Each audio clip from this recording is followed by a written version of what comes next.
Hello, good morning, welcome to all. कैसे हैं आप सब? आई होप सब ठीक होगा, पढ़ रहे होंगे। चलिएगा अपने टॉपिक पे आते हैं। आज हमारा नया चैप्टर स्टार्ट हो रहा है जिसका नाम है पारिस्थितिकी तंत्र। जैसा कि बच्चों पिछली कक्षा में हम सभी बहुत सारे टॉपिक्स को कवर किए, जैसे हम लोगों ने पारिस्थितिकी को कवर किया, बायोम को कवर किया, जीवोम को कवर किया, संघटक को कवर किया, ठीक है। पर्यावरण के बारे में विस्तृत चर्चा हुई। तो आज की क्लास में एक नया चैप्टर जिसका नाम है पारिस्थितिकी तंत्र। तो पारिस्थितिकी तंत्र क्या है? पारिस्थितिकी तंत्र पारिस्थितिकी का ही एक चैप्टर है, ठीक है, या कह सकते हैं पारिस्थितिकी का ही एक हिस्सा है, ठीक ना। पारिस्थितिकी क्या होती थी? जीवों तथा उसके वातावरण के बीच अंतर संबंधों का अध्ययन होता था। लेकिन पारिस्थितिकी तंत्र में क्या होगा? पारिस्थितिकी तंत्र में हम सभी को अध्ययन करना है एक जीव के यानी जीवधारी के जैविक, भौतिक तथा रासायनिक जो घटकों से वो प्रभावित होता है, किस प्रकार के वह खाद्य श्रृंखला और खाद्य जाल में होता है, ऊर्जा का पिरामिड का क्या होता है, या जो भी नाइट्रोजन चक्र क्या होता है, ये सब चीजें, खाद्य श्रृंखला, उत्पादक, उपभोक्ता, प्राथमिक उपभोक्ता, अजैविक अपघटक, जैविक अपघटक, इन सभी का अच्छे से अध्ययन करना होगा। तो इन सभी का मिला जुला रूप पारिस्थितिकी तंत्र कहलाता है। वैसे पारिस्थितिकी को तंत्र को एक शब्द में पढ़े तो हम सभी कह सकते हैं जीवों तथा उसके वातावरण के बीच परस्पर जो संबंध है, जिसमें वह जैविक, भौतिक और रासायनिक घटकों द्वारा प्रभावित होता है, उसको हम सभी पारिस्थितिकी तंत्र कहते हैं। और ये पारिस्थितिकी तंत्र कई प्रकार का होता है। स्थल पारिस्थितिकी तंत्र और जलीय पारिस्थितिकी तंत्र, वन पारिस्थितिकी तंत्र। इसका मतलब कि कोई भी जीव जंतु, कोई भी कह सकते हैं जीवधारी, मतलब पेड़ पौधा, कवक, कैसे आपस में सामंजस्य बनाकर रहते हैं, खाद्य श्रृंखला इनकी क्या होती है, किस प्रकार से ये परस्पर जीवन व्यतीत करते हैं। और ऊर्जा का एकमात्र स्रोत पारिस्थितिकी तंत्र में सूर्य होता है और इनका जो प्रवाह होता है वो एक दिवसीय होता है। इन सभी का अध्ययन पारिस्थितिकी तंत्र में करना होगा। तो चलिएगा सबसे पहले हम ये जान लेते हैं पारिस्थितिकी तंत्र का प्रयोग किसने किया। तो सबसे पहले पारिस्थितिकी तंत्र का प्रयोग अर्नेस्ट हेकल महोदय ने पारिस्थितिकी का प्रयोग किया था। पारिस्थितिकी तंत्र का प्रयोग एजी टांसले महोदय करते हैं और 1935 में। तो पारिस्थितिकी का प्रयोग की बात करें तो अर्नेस्ट हेकल 1869 में, और अगर पारिस्थितिकी तंत्र की बात करें तो सबसे पहले पारिस्थितिकी तंत्र का प्रयोग किया था एजी टांसले ने 1935 ईस्वी में। और इन्होंने बताया कि जीवधारियों पर भौतिक वातावरण का क्या प्रभाव पड़ता है, कैसे जैविक वातावरण के साथ सामंजस्य स्थापित करते हैं, उसका जो एक पारिस्थितिकी तंत्र है, एक निश्चित क्षेत्र में इनका आपस में सामंजस्य रहता है, इनकी खाद्य जाल क्या होता है, इनका खाद्य श्रृंखला क्या होता है, ऊर्जा का पिरामिड क्या होता है, कितने प्रतिशत ऊर्जा आगे बढ़ती है, एक जीव दूसरे जीव को मार करके खाता है, कितने हैं जैविक अपघटक, प्राथमिक उपभोक्ता, द्वितीयक उपभोक्ता, तृतीयक उपभोक्ता, अपघटक, तो कौन से उपभोक्ता किस श्रेणी में आते हैं, पिरामिड क्या है, इन सभी को उन्होंने बताया कि यही सब पारिस्थितिकी तंत्र होता है। तो आई होप आप समझ पाए होंगे पारिस्थितिकी तंत्र का महत्व, पारिस्थितिकी तंत्र के कार्य, सभी का डिटेल स्टडी आज करेंगे। इसके बाद हम सभी आगे बढ़ेंगे पारिस्थितिकी तंत्र के प्रकार के बारे में। लेकिन सबसे पहले पारिस्थितिकी तंत्र, उसके कार्य, उसके महत्व, ठीक है, पारिस्थितिकी का और पारिस्थितिकी तथा पारिस्थितिकी तंत्र में अंतर क्या है, इन सभी को अच्छे से जान लेना होगा। उसके बाद ही चैप्टर को आगे बढ़ाना होगा। तो चलिएगा स्टार्ट करते हैं। तो चलिए पहला पॉइंट देखिए, सबसे पहले देखिए पारिस्थितिकी तंत्र को पारितंत्र भी कहते हैं। तो यदि कहीं आपको पारितंत्र मिलता है तो आप कंफ्यूज नहीं होंगे। पारितंत्र बराबर पारिस्थितिकी तंत्र।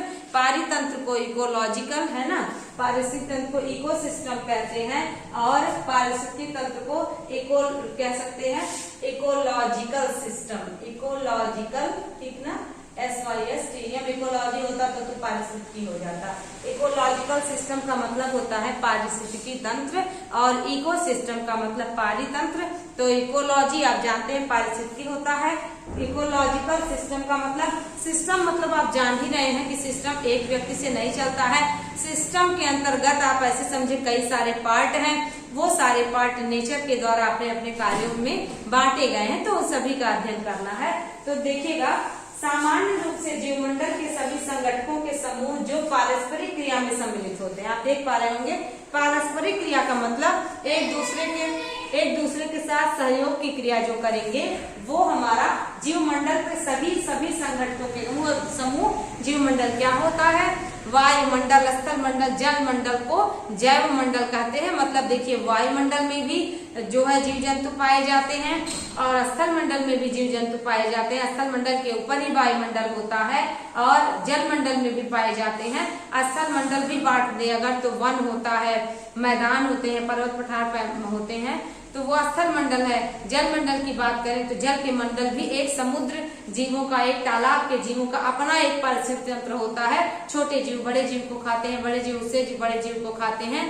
कुछ ऐसे जीव होते हैं जो पेड़ पौधे होते हैं जो पानी को शुद्ध करते हैं, जैसे शैवाल हो गया, सीप हो गया, तो कुछ ऐसे हैं, उन सभी का अध्ययन करेंगे हम। तो ये सब कुछ मिला के जैव मंडल कहलाता है। मतलब जहाँ पे जीवधारियों का निवास स्थान हो वो हमारा जैव मंडल या जीव मंडल कहलाता है। ठीक है, तो यहाँ पे देखिए जीव मंडल के सभी संगठक मतलब समझ गए जीव मंडल में क्या क्या आते हैं उसकी बात कर रहा है। कई के समूह जो पारस्परिक क्रिया में सम्मिलित होते हैं। पारस्परिक क्रिया का मतलब एक दूसरे को सहयोग प्रदान करते हैं। ठीक है, वो हमारा क्या होता है? पारिस्थितिकी तंत्र होता है। एक दूसरे के सहयोग का मतलब एक जीव दूसरे जीव पर निर्भर रहता है, ठीक ना, और अपने यूज के लिए उसको यूज करता है, अपने काम के लिए, उसके बाद उसको उतने हद तक नष्ट नहीं करता है जिससे उसका संतुलन बिगड़ जाए। तो यही पारिस्थितिकी तंत्र होता है। जैसे आप देख पाते हैं अगर खाद्य श्रृंखला की बात करें तो छोटे जीव खाते हैं बड़े जीव को, या कह सकते हैं घास होती है, घास को टिड्डा खाता है, टिड्डे को मेढक खाता है, मेढक को सांप खाता है, सांप को चील खाता है। तो ये देख पा रहे हैं कि ये क्या है? ये छोटे जीव का बड़े जीव के साथ क्या है? परस्पर संबंध ही तो है।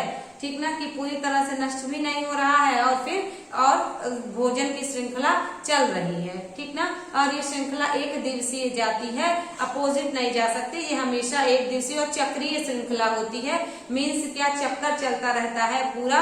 कोई भी चीज नेचर से आएगा और नेचर में ही मिल जाएगा। चक्रीय होता है इनका जो आगे बढ़ने का दिशा होता है।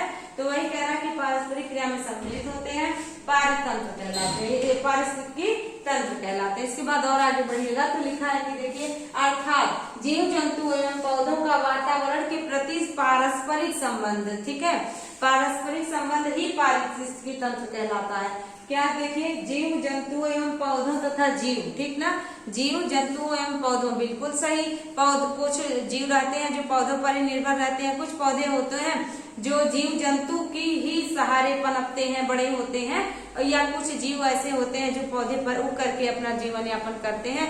कुछ जीव ऐसे होते हैं जो पौधे पर रह करके अपना जीवन यापन करते हैं। ये सभी चीज पारिस्थितिकी तंत्र का हिस्सा होती है। फिर देखिए, जिसके अंतर्गत जैविक समुदाय तथा अजैविक संगठकों, जैविक समुदाय का मतलब जैविक पर्यावरण जिसमें पादप, जीव जंतु और अपघटक आएंगे। इसके बाद देखिएगा अजैविक संगठकों में आप देख पा रहे हैं पर्वत पठार, मैदान, मरुस्थल, हिमनद, ग्लेशियर, ये सब आ जाएंगे अजैविक में। ठीक ना, के सकल समुच्चय तथा किसी निश्चित समय इकाई के अंतर्गत आपसी अंतर क्रियाओं को सम्मिलित किया जाता है। तो भौतिक और जैविक जो दो होते हैं उन्हीं को अजैविक भी कहते हैं।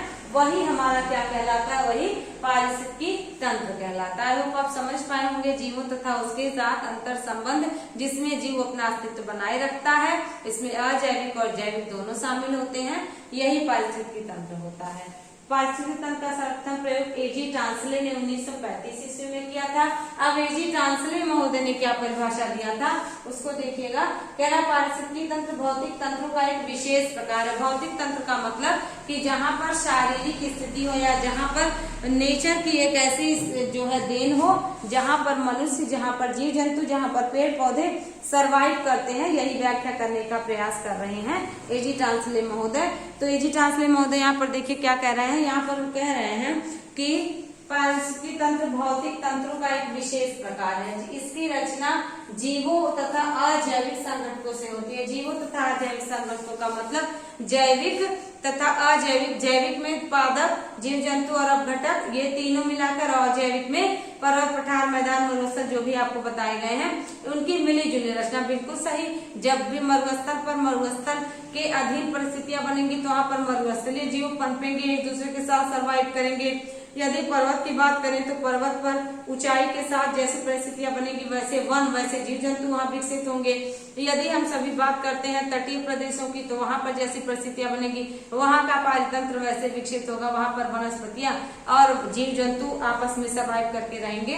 तो यहाँ पर यही कहने का प्रयास कर रहे हैं कि भौतिक तंत्रों का एक विशेष प्रकार, इसकी रचना जीवों तथा अजैविक संगठनों से होती है। यह विवृत तंत्र है, मतलब ओपन सिस्टम है। यहाँ पर किसी का दबाव नहीं है, किसी का प्रेशर नहीं है कि नहीं इस प्रकार के जीव यहीं पर जन्मेंगे, बिल्कुल भी है ऐसा जो है प्रेशर नहीं है। तो ओपन सिस्टम है, ओपन तंत्र है, विविध जिसको कहते हैं, तथा विभिन्न आकारों तथा प्रकारों का होता है। बिल्कुल सही, इसका कोई निश्चित प्रकार नहीं है। जैसे आप देख पा रहे होंगे समुद्र में अपना पारिस्थितिकी तंत्र, स्थल का अपना पारिस्थितिकी तंत्र, वन का अपना पारिस्थितिकी तंत्र है। तो ये अपना जीवों के आधार पर और पेड़ पौधों के आधार पर जैसे जिसकी श्रृंखला, जैसे जिसका विकास एक दूसरे पर निर्भरता होता है, वही यहाँ पर कह रहा है कि आकारों तथा प्रकारों का होता है, अलग अलग होता है। ठीक है, ऊर्जा का पिरामिड वगैरह इसी में पढ़ना पड़ेगा। पारिस्थितिकी तंत्र गतिक तंत्र होता है। बिल्कुल सही। गतिक तंत्र का मतलब आप समझ पा रहे होंगे। गतिक तंत्र का मतलब कि जैसे कोई भी चीज आता है, गति करता है, मोशन करता है और फिर से प्रकृति में विलीन हो जाता है, समाप्त हो जाता है, फिर से वो आता है धरती पर, फिर से वो भोजन बनाता है, सर्वाइव करता है, फिर मर जाता है, फिर अपघटक उसको नष्ट कर देते हैं, और जब अपघटक उसको नष्ट कर देते हैं तो नष्ट करने के बाद फिर से वो प्रकृति में मिल जाता है, फिर से नए पेड़ पौधे, नए जीव का जन्म होता है। तो यहाँ पर यही गतिक तंत्र की बात कर रहा है। ठीक है, फिर देखिएगा पारिस्थितिकी और पारिस्थितिकी तंत्र में अंतर, इसको समझना होगा। पारिस्थितिकी तंत्र क्या होता है? यह वास्तव में पारिस्थितिकी के अध्ययन का एक अध्ययन क्षेत्र है। तो पारिस्थितिकी का एक हिस्सा पारिस्थितिकी तंत्र है, न कि पारिस्थितिकी तंत्र का हिस्सा पारिस्थितिकी, क्योंकि पारिस्थितिकी में जीवों तथा उसके वातावरण के अंतर संबंधों का अध्ययन। तो यहाँ पर जीव और उनके वातावरण ये बहुत ब्रॉड क्षेत्र हो गया। इसके अंतर्गत कौन सा जीव है, किसका अपना कैसा पारितंत्र है, किसकी अपनी कैसी खाद्य श्रृंखला है, किसका अपना कैसा ऊर्जा का पिरामिड है, खाद्य जाल है, ये पारिस्थितिकी तंत्र है जो कि पारिस्थितिकी का एक हिस्सा है। अगला देखिएगा पारिस्थितिकी क्या होता है। यह सभी जीवों तथा उनके भौतिक पर्यावरण एवं भिन्न जीवों में पराश्रिता, परस्पराश्रिता मतलब एक दूसरे पर आश्रित रहना, परस्पर अभिक्रियाशीलता तथा उनके मध्य विद्यमान अंतर संबंधों का अध्ययन है। बिल्कुल सही। यहाँ पर कह रहा है कि पारिस्थितिकी के अंदर पारिस्थितिकी तंत्र एक पार्ट है, एक हिस्सा है। लेकिन पारिस्थितिकी की बात करें तो पारिस्थितिकी यहाँ पर देखिएगा ओवरऑल किसी जीव की, किसी पेड़ पौधे के, किसी जीवधारी के सब पार्ट्स का अध्ययन हो जाएगा। जीव उनके भौतिक पर्यावरण मतलब कैसा उनका रहन सहन है, कैसे नेचर ने उनको किन परिस्थितियों में ढाल दिया है। विभिन्न जीवों ने परस्पराश्रिता मतलब एक दूसरे के साथ कैसे आश्रित है, कैसे सामंजस्य बना के रह रहे हैं, परस्पर अभिक्रिया और एक दूसरे के साथ मिलकर के कैसे अभिक्रिया कर रहे हैं। तो वही सब चीज है कि कैसे परजीवी है, सहजीवी है, मृतोपजीवी है, अधिपादकता है, कीट भक्षी पौधे हैं। तो ये सब आपको बताया गया था। वही चीज कह रहा है विद्यमान परस्पर संबंध, अंतर संबंधों का अध्ययन क्या है, पारिस्थितिकी है। और पारिस्थितिकी तंत्र पारिस्थितिकी का एक हिस्सा है। ओके, तो आई होप आपको इतना कॉन्सेप्ट समझ में आया होगा। अब देखिएगा पारिस्थितिकी तंत्र के सबसे पहले देख लेते हैं पारिस्थितिकी तंत्र की विशेषताएं। तो कौन कौन सी विशेषताएं पारिस्थितिकी तंत्र में होनी चाहिए, कौन सा ऐसा मूल्य होगा, कौन सा ऐसा पॉइंट होगा जिससे ये पता चलेगा कि उस अच्छे पारिस्थितिकी तंत्र के अंतर्गत ये आवश्यक है। ऐसे कह सकते हैं पारिस्थितिकी तंत्र की विशेषताएं या पारिस्थितिकी तंत्र के कह सकते हैं अनिवार्य तत्व। ठीक है ना, अनिवार्य तत्व। इसका मतलब किसी एक अच्छे पारिस्थितिकी तंत्र में ये पॉइंट्स होने चाहिए, अन्यथा वो अच्छा पारिस्थितिकी तंत्र नहीं माना जाएगा। पारिस्थितिकी तंत्र अगर अच्छा रहता है, जीवों का आपस में संतुलन, पेड़ पौधों का जीवों के साथ आपस में सामंजस्य, सजीवों का सामंजस्य आपस में ठीक रहता है तो पारिस्थितिकी तंत्र का संतुलन बना रहता है। अन्यथा यदि पारिस्थितिकी तंत्र का संतुलन असंतुलित हो जाएगा तो प्रकृति की ये जो रचना है वो बिगड़ जाएगी, मतलब बाढ़ आ जाएगा, जीव जंतु नष्ट हो जाएंगे, एक दूसरे के साथ सर्वाइव नहीं कर पाएंगे। तो ये सब चीजें क्या है, ये सब चीज कह रहा है पारिस्थितिकी तंत्र के अनिवार्य तत्व कौन कौन से हैं। तो सबसे पहला देखिएगा, सबसे पहला क्या है, इसकी रचना मुख्यतः 3 मूलभूत संगठकों जैविक, अजैविक जिसको भौतिक भी कहते हैं, तथा ऊर्जा संगठकों से होती है। बिल्कुल सही। यहाँ पर देखिएगा कह रहा है कि इसकी रचना मूलभूत 3 संगठकों, कौन कौन से संगठक मतलब अनिवार्य तत्व, तो कह रहा है जैविक है बिल्कुल, जिसमें पादप होंगे, जीव जंतु होंगे या घटक होंगे। अजैविक मतलब जिसमें, अजैविक जिसको भौतिक कहते हैं, जिसमें आपने देखा था तापमान होगा, प्रकाश होगा और आपका वर्षा होगा, वायु होगा, मरुस्थल होगा, हिमनद होगा, ग्लेशियर होगा, पर्वत पठार मैदान होंगे, गैसें होंगे, ये सब भौतिक है जिसको अजैविक कहते हैं। कार्बनिक, अकार्बनिक ये सब उसी में होंगे। तथा ऊर्जा संगठकों, ऊर्जा संगठकों का मतलब है जिनसे जिनसे ऊर्जा प्राप्त हो। सबसे पहले तो सूर्य का ऊर्जा एकमात्र जो है वायुमंडल में सूर्य का ऊर्जा एकमात्र कारण है, ये एकमात्र स्रोत है। ये प्रश्न आता है कि सूर्य का ऊर्जा एकमात्र स्रोत है या ऊर्जा का एकमात्र स्रोत जैव मंडल में, तो सूर्य होता है। ठीक है। अब यहाँ पर देखिए और भी जैसे ऊर्जा का मतलब है कि जैसे छोटा जीव बड़े जीव को खाएगा तो उससे एनर्जी प्राप्त करेगा, और उससे बड़ा जीव उसको खाएगा तो उससे एनर्जी प्राप्त करेगा। मांसाहारी पशु शाकाहारी पशुओं को मार के खाएंगे, शाकाहारी पशु वनस्पतियों को खाएंगे, तो वनस्पतियों से ऊर्जा शाकाहारी पशुओं में गई, और शाकाहारी पशु को जब मांसाहारी पशु खाए तो शाकाहारी पशुओं की ऊर्जा मांसाहारी पशु में चली गई। ये ऊर्जा का संगठक है। मतलब ऊर्जा के कौन कौन से स्रोत है, तो सजीव स्रोत निर्जीव स्रोत दोनों है। सजीव स्रोत आप देख पा रहे हैं कि किस प्रकार से ऊर्जा का पिरामिड बनेगा कि कौन सा जीव किसको खाता है। 10% ऊर्जा आगे वाले जीव में चली जाएगी, और सबसे पहले जो पेड़ है वो ऊर्जा जमीन से और सूर्य से प्राप्त करेगा। तो यहाँ पर यही कहने का मतलब है 3 तत्व विद्यमान होते हैं। ये 3 तत्व रहेंगे तो पारिस्थितिकी तंत्र अच्छे से चलता रहेगा। अब देखिएगा यह दूसरा पॉइंट है, यह एक कार्यशील क्षेत्रीय इकाई होती है। कार्यशील क्षेत्रीय इकाई का मतलब एक निश्चित क्षेत्र विशेष में अपना पारिस्थितिकी तंत्र विकसित होता है। जैसे हमने आपको बताया समुद्र का अपना पारिस्थितिकी तंत्र होगा, स्थल का अपना पारिस्थितिकी तंत्र होगा, वन का अपना पारिस्थितिकी तंत्र होगा, और तालाब का अपना पारिस्थितिकी तंत्र होगा। तो कहने का मतलब है कि समुद्र के जीव, जो समुद्री जीव होंगे वो स्थल पे आके सर्वाइव नहीं कर पाएंगे, और स्थल के जीव जो अपने पारिस्थितिकी तंत्र में रहते हैं वे समुद्र के पानी में जाकर के अपना पारिस्थितिकी तंत्र नहीं विकसित कर पाएंगे। तो यही कह रहा है कि कार्यशील एक क्षेत्रीय इकाई मतलब एक निश्चित क्षेत्र विशेष में फैला रहता है, और कार्यशील रहता है मतलब चक्र उसका चलता रहता है। इसके बाद जो क्षेत्र विशेष के सभी जीवधारियों एवं उनके भौतिक पर्यावरण के सकल योग का प्रतिनिधित्व करता है। बिल्कुल सही। किस प्रकार की परिस्थिति में किस प्रकार के अलग अलग जीव जंतु विद्यमान होते हैं, यहीं पर कहने का प्रयास कर रहा है। फिर देखिए तीसरा कह रहा है पॉइंट, यह विभिन्न प्रकार की ऊर्जा द्वारा चालित होता है। विभिन्न प्रकार की ऊर्जा द्वारा चालित होता है का मतलब आप देख पा रहे होंगे। यहाँ पर कहने का ये मतलब है कि विभिन्न प्रकार की ऊर्जा का मतलब जो सूर्य से प्राप्त ऊर्जा है, तथा जो भी प्रकृति की ऊर्जा जो एक जंतु से दूसरे जंतु में जा रही है, वही कह रहा है कि विभिन्न प्रकार की ऊर्जा द्वारा चालित होता है। इन सभी में सौर ऊर्जा सर्वाधिक महत्वपूर्ण है। वैसे तो आपने देखा है कि पवन ऊर्जा होती है, विद्युत ऊर्जा होती है, यांत्रिक ऊर्जा होती है, ठीक है, लेकिन यहाँ पर सौर ऊर्जा तथा जो भी जीव जंतुओं की आपस में ऊर्जा का संबंध होगा कि मार के खाने के बाद जो काम करने की शक्ति प्राप्त होगी। उसके बाद कह रहा है इसमें ऊर्जा का प्रवाह एक दिशीय होता है। ये महत्वपूर्ण है, ये बार बार प्रश्न आए हुए हैं ये परीक्षा में कि ऊर्जा का प्रवाह पारिस्थितिकी तंत्र में कैसा होता है, चक्रीय होता है, एक दिवसीय होता है, द्विदिवसीय होता है। तो एक दिवसीय होता है। एक दिवसीय का मतलब फिर वही पॉइंट आकर के रुक जाता है कि जैसे घास ने ऊर्जा कहाँ से प्राप्त की, तो घास ने ऊर्जा जमीन के अंदर से प्राप्त की और सूर्य के प्रकाश से ऊर्जा प्राप्त की। घास को आया हिरण खा गया, हिरण ने ऊर्जा प्राप्त की घास से, और घास से ऊर्जा हिरण को मिली। हिरण को आकर के भेड़िया खा गया, तो हिरण के शरीर की 10% ऊर्जा भेड़िया में चली गई। भेड़िया को आकर के शेर खा गया, तो भेड़िया के शरीर की ऊर्जा शेर में चली गई। ठीक है, ऐसे ऐसे फिर शेर मरेगा, समाप्त होगा, वापस क्या होगा, प्रकृति में विलीन होगा, तो ऊर्जा फिर से प्रकृति में मिल जाएगी, और प्रकृति में मिलने के बाद फिर से वह अपघटित होगा, फिर जो है पेड़ पौधे फिर से ऊर्जा प्राप्त करेंगे। तो यहीं पर देखिए अब एक दिवसीय चला ना, यानी कि क्या चला, क्लॉकवाइज चला।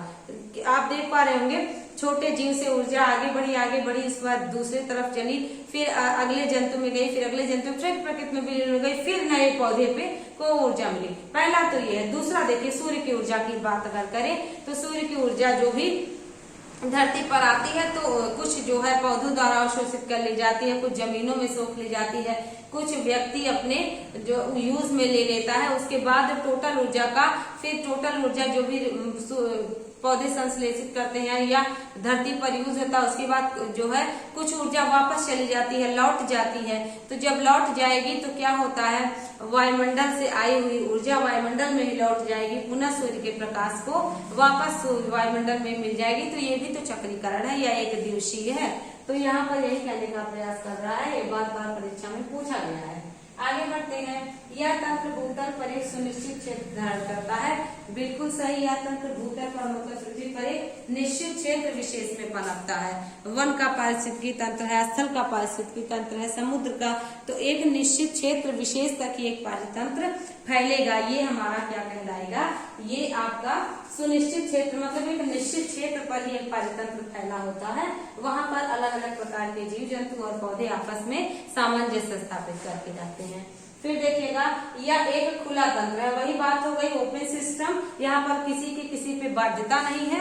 जैसे यहाँ पर आपने देखा था कि यह एक विविध तंत्र है यानी कि ओपन सिस्टम है, वैसे यहाँ भी कह रहा है कि पारिस्थितिकी तंत्र एक खुला तंत्र है, कोई बाउंडेशन नहीं है। ये सब पारिस्थितिकी तंत्र की विशेषताएं हैं, ठीक है, जिसमें ऊर्जा तथा पदार्थों का नियमित निवेश। नियमित निवेश का मतलब ऊर्जा भी आती है, पदार्थ भी आते हैं, इनपुट होते हैं, उसके बाद यहाँ के जीव जंतुओं द्वारा खाए जाते हैं, नष्ट किए जाते हैं, यूज किए जाते हैं, फिर वो आउटपुट होता है। मतलब कि कहते हैं कि आना और जाना। तो जाने का मतलब है कि प्रकृति से आना, प्रकृति में ही विलीन हो जाना, प्रकृति में ही मिल जाना।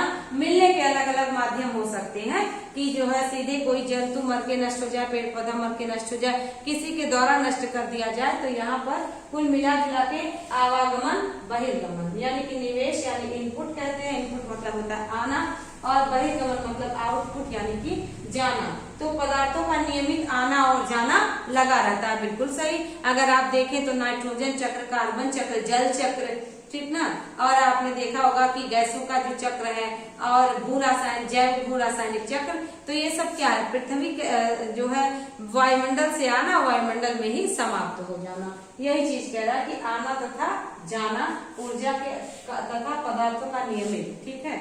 फिर देखिएगा 6 पॉइंट, यहाँ पर कह रहा है कि जब एक पारिस्थितिकी तंत्र में एक या एक से अधिक नियंत्रित कारकों में अव्यवस्था नहीं होती है। एक या एक से अधिक नियंत्रित कारक का मतलब है कि जैसे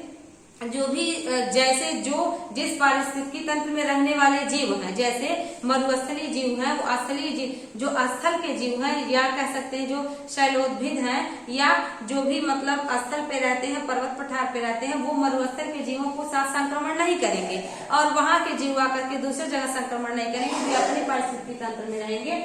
तो यही प्रकार अव्यवस्था तब नहीं होगी एक से अधिक नियंत्रित कारकों में, जो भी बैलेंस है वहां पर अव्यवस्था अगर नहीं फैलेगी तो पारिस्थितिकी तंत्र अपेक्षाकृत स्थिर और सम स्थिति में बना रहेगा, मतलब समान स्थिति में बना रहेगा। जैसे नियमित पौधे होंगे और उसको जंतु खा जाए, फिर उन जंतुओं को भी कोई जंतु खाएगा, उस जंतु को भी कोई जंतु खाएगा, या मनुष्य जिसको नष्ट कर देंगे, फिर से वो प्रकृति में विलीन हो जाएगा। अब जब पूरी तरह से समाप्त करने की बात आ जाएगी, जैसे वर्तमान समय में मनुष्य पर्यावरण के साथ छेड़छाड़ कर रहा है, तो ही प्रकृति का बैलेंस बदलेगा, बैलेंस बिगड़ेगा, संतुलन बिगड़ेगा। यही चीज यहाँ पे कह रहा है कि जब एक पारिस्थितिकी तंत्र में एक या एक से अधिक नियंत्रित कारकों में अव्यवस्था नहीं होगी, मतलब सब सामंजस्य स्थापित करके रहेंगे, तब पारिस्थितिकी तंत्र अपेक्षाकृत स्थिर मतलब कि पारिस्थितिकी तंत्र उसका बिगड़ेगा नहीं कि नष्ट हो जाए या कोई जीव अपने आप नष्ट हो जाए, सर्वाइव ना कर पाए।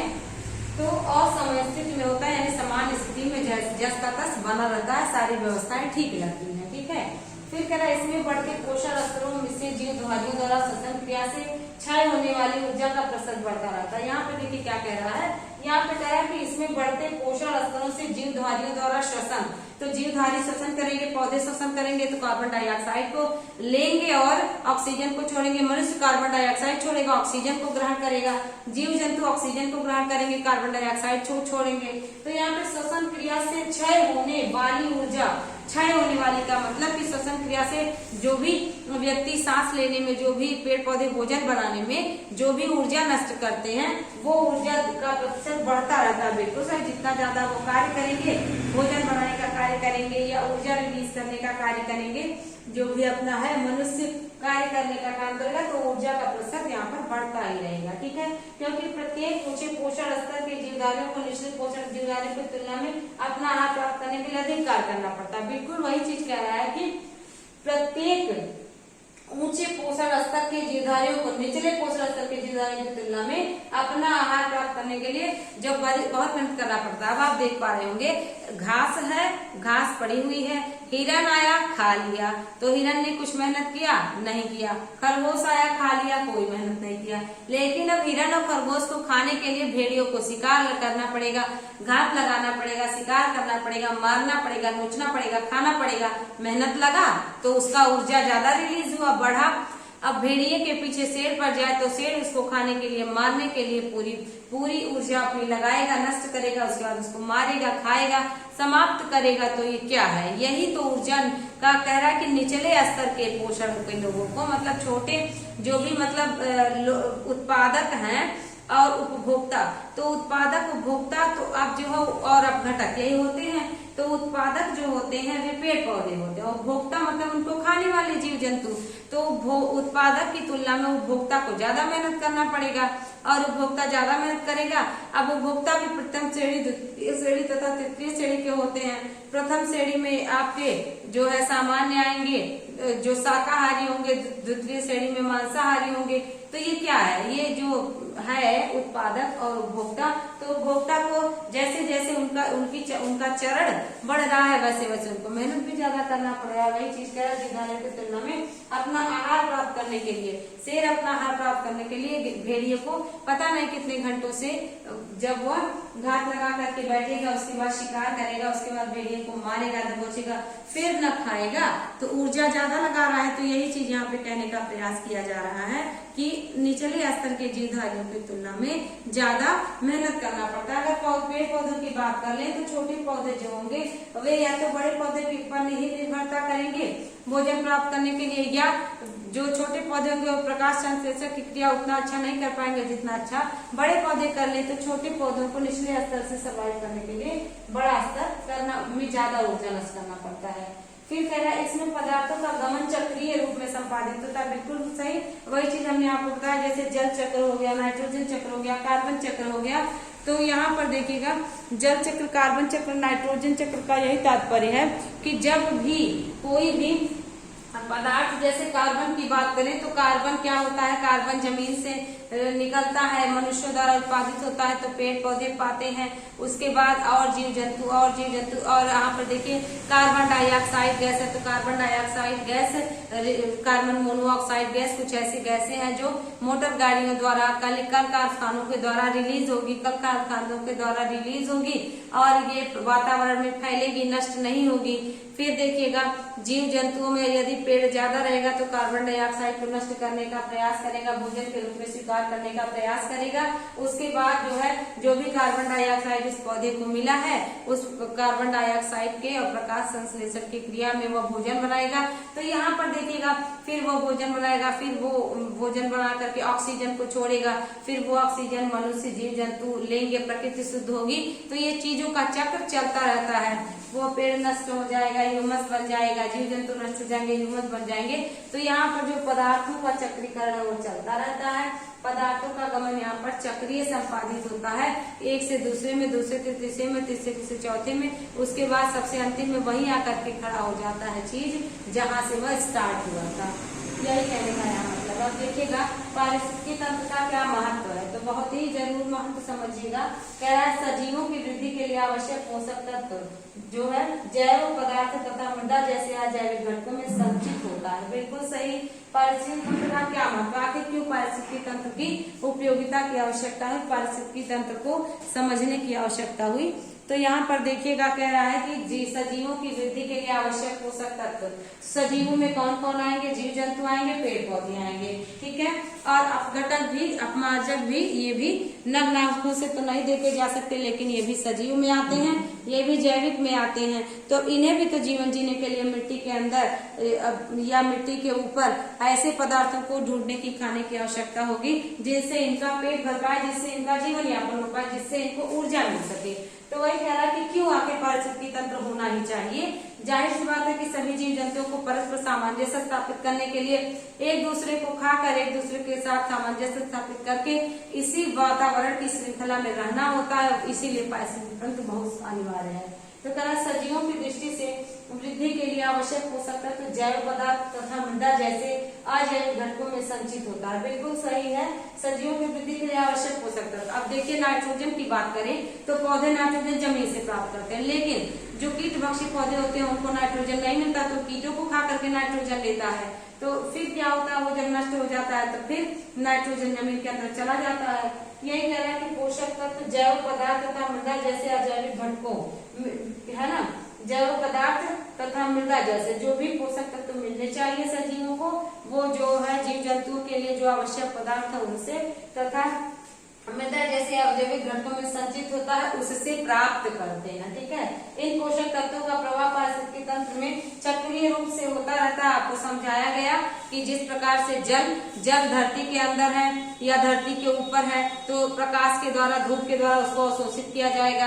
अवशोषित कैसे किया जाएगा, कुछ पौधे अवशोषित कर लेंगे, कुछ ताप के द्वारा वह आसमान में उड़ जाएगा वाष्प बन करके, और जब आसमान में वाष्प बन करके उड़ जाएगा तो सबसे बड़ी बात क्या होगी, फिर वह संघनित होगा। पहले वह बादल बनेगा, फिर संघनित होगा, फिर बूंद के रूप में कन्वर्ट होकर फिर धरती पर आ गया, फिर वह बटा, कुछ भाग तालाबों महासागरों में गया, कुछ भाग जो है वायुमंडल में वापस वाष्प के रूप में उड़ गया, कुछ जो है जमीन के अंदर पेड़ों द्वारा सोख लिया गया, कुछ जमीन के अंदर सोख लिया गया। तो ये चक्रीकरण जो है चलता रहता है, ये कह रहा है, ठीक है। इसके बाद देखिएगा पारिस्थितिकी तंत्र के विशेष घटक विशिष्ट संरचना में जुड़कर, तो विशेष घटक का क्या है, जैविक घटक है और अजैविक घटक है। जैविक घटक में आपके प्राथमिक है और द्वितीयक उपभोक्ता, तृतीयक उपभोक्ता है, और उत्पादक है, उत्पादिक उपभोक्ता। अपघटक आप जानते हैं प्रकृति का अपमार्जक, प्रकृति का सुरक्षा का, और या प्रकृति का मेहतर कहा जाता है सूक्ष्म जीवों को, जो सड़ी गली चीजों को या बिना सड़ी गली चीजों को ही जमीन के अंदर नष्ट कर देते हैं, उनसे ऊर्जा प्राप्त करते हैं, ठीक है। ये कह रहा है कि इन पोषक तत्वों का प्रभाव पारिस्थितिकी तंत्र की संरचना में चक्रीय रूप से होता रहता है। पारिस्थितिकी तंत्र के विशेष घटक आपको बता दिए, जैविक अजैविक, ठीक है।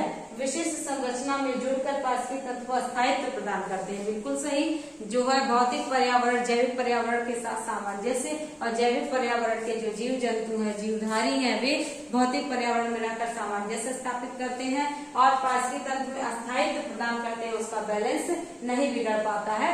तो यही चीज क्या है, यही चीज पारिस्थितिकी तंत्र है, ठीक ना। अब देखिएगा पारिस्थितिकी तंत्र के क्या कार्य कौन कौन से हैं। तो सबसे पहला कार्य देखिएगा, कह रहा है कि पारिस्थितिकी तंत्र के माध्यम से ऊर्जा बहती है। बिल्कुल, ऊर्जा बहने का मतलब है एक जो भी ऊर्जा एक जीव से या एक पादप से दूसरे जीव में, दूसरे जीव से तीसरे जीव में, तीसरे जीव से चौथे जीव में, और देखिएगा सूर्य की ऊर्जा मनुष्यों में, जीव जंतुओं में, पेड़ पौधों में अवशोषित होगी। तो ये क्या है, ये बहता हुआ है। बहता हुआ का मतलब एक दूसरे के सहारे आगे बढ़ते जाना, जो जीवों के विभिन्न प्रकार के काम करने को सक्षम बनाती है। बिल्कुल सही, ऊर्जा ही व्यक्ति को, ऊर्जा ही पौधों को, और ऊर्जा ही सबको एनर्जी प्रदान करती है। और सिस्टम की उपयोगिता के संदर्भ में यह ऊर्जा अंततः गर्मी के रूप में खो जाती है। बिल्कुल सही, सभी लोग मेहनत करते हैं और सभी के पसीना निकलता है, या कह सकते हैं सभी को जो गर्मी लगती है, और ये ऊर्जा वापस थकान के रूप में, ऊर्जा वापस वाष्प के रूप में आसमान में या प्रकृति में मिल जाती है। तो यहाँ पर गर्मी के रूप में खो जाती है, कह रहा है। अब देखिए खाद्य पदार्थों के पोषक तत्वों का भी उपयोग नहीं किया जाता।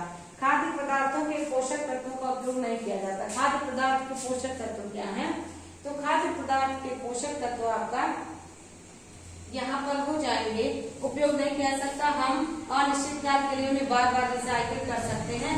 बिल्कुल, खाद्य पदार्थों के पोषक तत्वों का उपयोग नहीं किया जा सकता का मतलब, यदि आप नींबू खा रहे हैं तो नींबू में विटामिन सी है, तो क्या विटामिन सी आप निकाल पाएंगे? बिल्कुल नहीं निकाल पाएंगे। यदि आप गाजर खा रहे हैं तो उसमें विटामिन ए है, तो गाजर का विटामिन ई आप अलग से निकाल पाएंगे? नहीं निकाल पाएंगे। कैसे उसको आप प्राप्त कर सकते हैं? गाजर जब खाएंगे तो आपके शरीर में विटामिन ए की मात्रा, नींबू खाएंगे तो विटामिन सी की मात्रा, ठीक ना, मिलेगा आपको। तो जब विटामिन सी की मात्रा आपको मिलेगी, एसिटिक की मात्रा मिलेगी, एसिटिक एसिड की, तो यहीं पर कह रहा है कि तत्वों का उपयोग नहीं किया जाता है, पोषक तत्वों का भी उपयोग नहीं किया जाता है। यानी कि खाद्य पदार्थों के पोषक तत्वों को आप निकाल नहीं सकते हो, उसको यूज नहीं कर सकते हो, उसको आप प्राप्त कर सकते हो। हम अनिश्चित काल के लिए बार बार रिसाइकिल कर सकते हैं कि बार बार उसको रिसाइकिल किया जाए, उसके पोषक तत्व निकाल नहीं सकते हैं, ठीक ना। यहीं पर कहा जा रहा है। फिर देखिएगा पारिस्थितिकी संतुलन क्या है, क्या क्या तथ्य उत्तरदायी है पारिस्थितिकी संतुलन के लिए, ये बात आपको समझनी होगी। अब ध्यान दीजिएगा, कह रहा है कि किसी पारितंत्र में विभिन्न जीवों के समुदाय में परस्पर गतिक सभ्यता की अवस्था ही पारिस्थितिकी संतुलन है। तो यहाँ पर समुदाय किसका होगा? समुदाय जीव जंतुओं का होगा, मनुष्यों का होगा, जीवधारियों का होगा। तो कह रहा है किसी पारितंत्र में या पारिस्थितिकी तंत्र में विभिन्न जीवों के समुदाय परस्पर गतिक सभ्यता, मतलब मोशन होता रहे की अवस्था ही पारिस्थितिकी संतुलन है कि एक दूसरे को यूज करें, एक दूसरे को कोऑपरेट करें, एक दूसरे को सहयोग प्रदान करें और आपने भी आगे बढ़ते रहे, सबको आगे बढ़ने दें। यहाँ पर वही कह रहा है कि गतिक सभ्यता की अवस्था ही पारिस्थितिकी संतुलन है। बिल्कुल सही। यदि कोई भी ऐसा जीव है, कोई भी ऐसा मांसाहारी जीव है, कोई भी ऐसा शाकाहारी जीव है, यदि सभी जीव शाकाहारी करने लगे तो वन है, छोटे पेड़ पौधे हैं, घास है, सब नष्ट हो जाएगी। और यदि इस घास को, इन छोटे पेड़ पौधों को जीव जंतु खा करके नष्ट ना करें तो इन्हीं का भरमार हो जाएगा। कुछ ऐसे पशु पक्षी हैं जो मांस ही खाते हैं, जो शाक नहीं खाते हैं, तो यदि वो मांस न खाएं तो भी बैलेंस बिगड़ जाएगा, बहुत ज्यादा मांस की अधिकता हो जाएगी, बहुत ज्यादा। यदि घास या छोटे वन नहीं हटेंगे तो भी प्रकृति के लिए बैलेंस बनाना मुश्किल हो जाएगा। तो यहाँ पर यही कहने का प्रयास कर रहा है कि विभिन्न जीवों के समुदाय में परस्पर गतिक सभ्यता की अवस्था पारिस्थितिकी संतुलन की आपस में बैलेंस बना करके रहते हैं। इसके बाद कह रहा है अर्थात पर्यावरण में विभिन्न प्रकार के जीव जंतुओं, पौधे एवं मनुष्यों के मध्य संबंधों को ही पारिस्थितिकी संतुलन कहते हैं। बिल्कुल सही। आप देख पा रहे होंगे कि छोटे जीव बड़े जीवों को का आहार बनते हैं, या कह दिया जाए बड़े जीव छोटे जीवों को, ऐसा नहीं है सभी छोटे जीवों को खा करके नष्ट कर दें या कुछ ही खाएं। तो यहाँ पर आपस में जो भी उनका बैलेंस विद्यमान होता है वही बैलेंस ही पारिस्थितिकी संतुलन है। अब बहुत ज्यादा पेड़ों की कटाई हो जाए, बहुत ज्यादा घास की कमी हो जाए, तब भी जीव जंतु जो घास खाने वाले हैं वे सर्वाइव नहीं कर पाएंगे और पशुओं की ही पूरी अधिकता हो जाएगी, क्योंकि उन्हें खा करके कोई भी नष्ट नहीं करने वाला होगा। तो यहाँ पर यही कहने का प्रयास कर रहा है कि गतिक सभ्यता की अवस्था की मोशन तो करते रहे लेकिन बैलेंस इनका बना रहे, यही पारिस्थितिकी संतुलन है। अर्थात पर्यावरण में विभिन्न प्रकार के जीव जंतुओं, मनुष्यों के मध्य संबंध को ही पारिस्थितिकी संतुलन कहते हैं। इसके बाद आगे बढ़िएगा, कह रहा है ऐसे पारितंत्र में हर प्रजाति की संख्या के एक अस्थायी संतुलन के रूप में वर्णित किया जा सकता है। तो क्या रहा है इसे पारितंत्र में हर प्रजाति की संख्या, यानी कि जितने भी प्रजाति की जीव है, जितने भी प्रजाति के पेड़ पौधे हैं, जितने भी प्रजाति के जीवधारी हैं, तो उन प्रजाति के जीवधारियों को उनकी संख्या के अनुसार उनको क्या किया जाएगा, उनकी संख्या के अनुसार एक अस्थायी संतुलन बना दिया जाए। कि आप देख पा रहे होंगे कि अगर वन में जाएंगे तो वन में पेड़ ही पेड़ नहीं मिलेंगे, जीव जंतु भी मिलेंगे, पक्षी भी मिलेंगे, छोटे जीव भी मिलेंगे, बड़े जीव भी मिलेंगे और बहुत बड़े भी जीव मिलेंगे। तो जो छोटे जीव हैं वे अधिक होंगे, उसके बाद और अधिक होंगे। लेकिन आप शेर की बात करें तो छोटे जानवर की तुलना में शेर बहुत कम मिलेंगे, ठीक है। ऐसे अगर समुद्र के पारिस्थितिकी तंत्र की बात करें तो जो छोटी मछलियां होंगी वो ज्यादा मिलेंगी और बड़ी मछलियां कम मिलेंगी और बड़ी मछलियां उससे कम मिलेंगी। एक ऐसी अवस्था आएगी जो उच्चतर अवस्था होगी व्हेल मछली की, तो व्हेल मछली कम मात्रा में मिलेंगी छोटी मछलियों की तुलना में। तो ऊर्जा का पिरामिड, भार का पिरामिड, संख्या का पिरामिड ये सब तय करता है कि किस जीव जंतु की संख्या कितनी है। तो भार तो अधिक होगा, कम होगा, लेकिन संख्या अधिक होगी। तो यही चीज कह रहा है कि आपस में जो भी जीव जंतु के मध्य पारिस्थितिक संतुलन है वही क्या हो जाएगा, पारिस्थितिकी संतुलन। इसे पारितंत्र में हर प्रजाति की संख्या के एक अस्थायी संतुलन में वर्णित किया जा सकता है।